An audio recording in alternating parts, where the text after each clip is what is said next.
Hi, well, you caught me in a moment there. This is, like, look at me. I'm just wall-to-wall Vacheron Constantin Overseas Ultra-Thin models, and I could not be happier.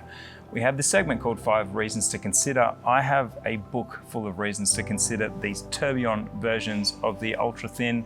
I'm gonna reel through them right now, but I'm probably gonna go over, so we might have to amend that number.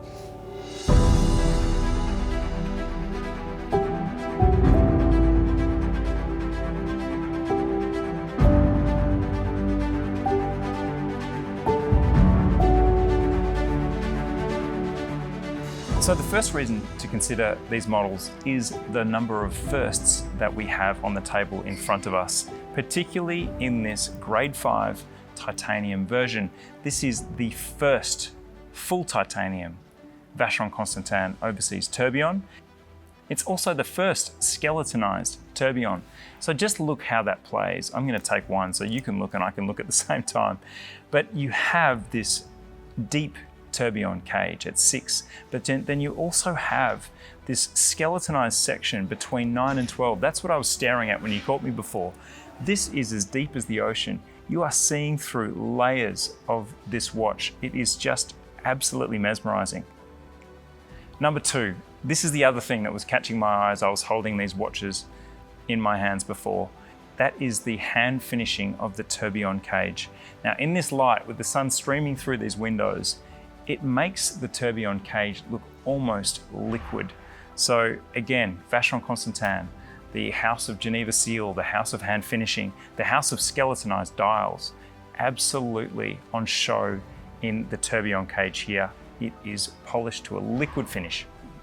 The third reason to consider this watch is that it harkens back to what Vacheron Constantin do better than just about anyone, which is open-worked or skeletonized dials. Now, go back in time to the 1920s. Vacheron Constantin was skeletonizing and open-working pocket watches. In the 60s, this trend recurred in wristwatches, but now we have a modern evolution of the open-worked dial, which, as I've already said, is creating so much depth within this dial as your eye passes across it.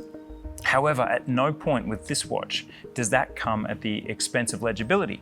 And that's because we have this really cleverly NAC slate grey coated movement, which allows the indexes, the handset, to majestically rise above in a layer that is very, very legible to the eye as you try to read the time.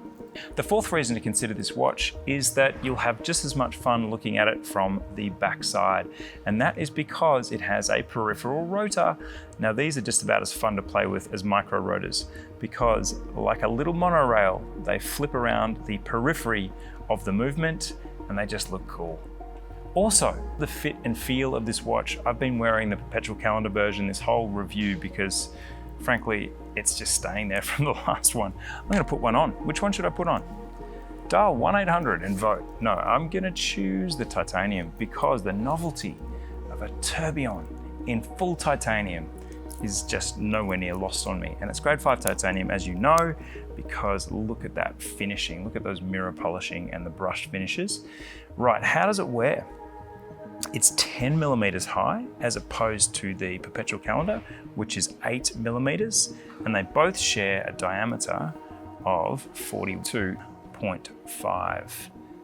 The fifth reason to consider one of these watches, and I'm going to give it to the titanium version, is this blue on the rail and also on the tourbillon aperture. This is electric. The way that this really deep blue plays with the slate grey nacre coating and plays with the gold tourbillon is just gorgeous. I have been looking at it and losing concentration. It's a beautiful colorway, it's that simple.